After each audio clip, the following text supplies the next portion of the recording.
فرید جس کے وہم و گمان میں بھی نہیں تھا کہ اس کا اپنا بیٹا سکندر ہی اس کی جان کا دشمن بن جائے گا۔ ڈرامے کے نیکسٹ ایپیسوڈ میں آپ لوگ دیکھیں گے کہ کس طرح سے سکندر فرید کے سامنے آ کر کھڑا ہو جاتا ہے اور کہتا ہے کہ اسے اپنا حق چاہیے، وہ حق جو اس نے خود بنایا ہے۔ کہتا ہے سکندر فرید سے کہ ہمدانی کنسٹرکشن کو میں نے کھڑا کیا ہے، آج ہمدانی کنسٹرکشن جس جگہ پر ہے وہ میری وجہ سے ہے، اس لیے یہ کمپنی بھی میری ہی ہونی چاہیے۔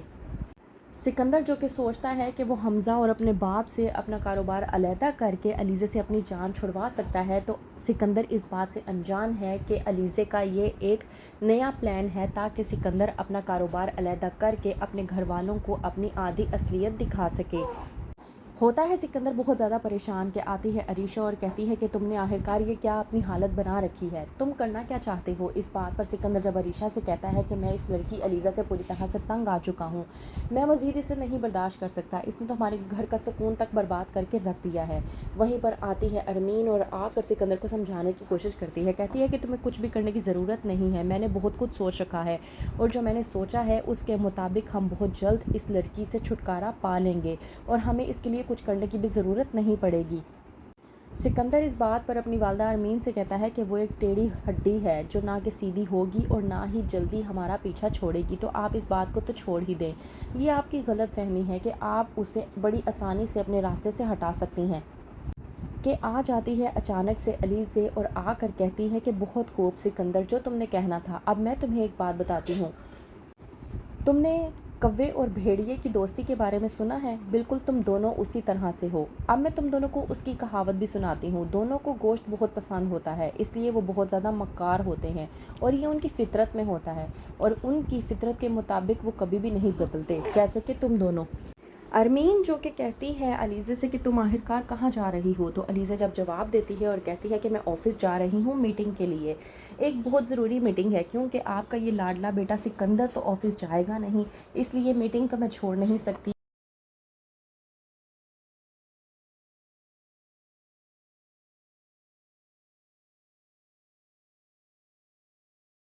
اب ہی دیکھ لیں آپ، یہ اتنی آسانی سے ہمارا پیچھا چھوڑنے والی نہیں ہے۔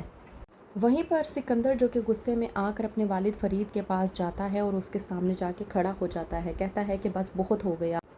میں نے بہت برداشت کر لیا ہے، میں نے آپ کو ایک بار نہیں کئی بار کہا ہے کہ اس کمپنی میں یا تو وہ علیزے رہے گی یا میں، تو آپ اس علیزے کو تو نکالنے والے نہیں ہیں، تو بہتر ہی ہے کہ میں وہاں سے چلا جاؤں، لیکن اس کے لیے آپ کو مجھے میرا حق دینا ہوگا، کیونکہ میں اپنا کاروبار علیحدہ کرنا چاہتا ہوں۔ فرید جو کہ سکندر کو سمجھانے کی کوشش کرتا ہے لیکن سکندر فرید کی ایک نہیں سنتا، تو اس بات پر سکندر فرید کو اس کا حق دینے کے لیے تیار ہو جاتا ہے، لیکن سکندر اس بات پر بھی فرید کے ساتھ جھڑک پڑتا ہے اور کہتا ہے کہ مجھے بھیک نہیں چاہیے، مجھے میرا حق چاہیے، ہمدانی بلڈر آج جس جگہ پہ کھڑا ہوا ہے وہ میری محنت کا نتیجہ ہے، تو مجھے وہ کمپنی چاہیے۔ حمزہ جو کہ سکندر کا منہ دیکھتا رہ جاتا ہے کہ سکندر آخرکار کیا بکواس کر رہا ہے، سکندر بغیر کچھ کہے وہاں سے چلا جاتا ہے۔ سکندر کے چلے جانے کے بعد فرید لیتا ہے بہت بڑا صدمہ کہ آخرکار اس کا بیٹا سکندر ایسا تو نہ تھا جیسا اس کو آج اس کا روپ دیکھنا پڑ رہا ہے، تو کیا فرید سمجھ پائے گا کہ اس کا بیٹا جیسا وہ اسے جانتا ہے وہ ویسا تھا ہی نہیں، بلکہ شروع سے ہی ایک خود غرض قسم کا انسان تھا جو اپنے علاوہ کسی اور کے بارے میں نہیں سوچتا تھا۔ سکندر کے جانے کے بعد جب آتا ہے فرید کو اٹیک، تو وہیں پر سب گھر والے ہو جاتے ہیں پریشان، تو کیا ہوگا آگے فرید کے ساتھ، کیا بچ پائے گا یا نہیں، جاننے کے لیے دیکھتے رہیے ڈرامہ سیریل مہرا۔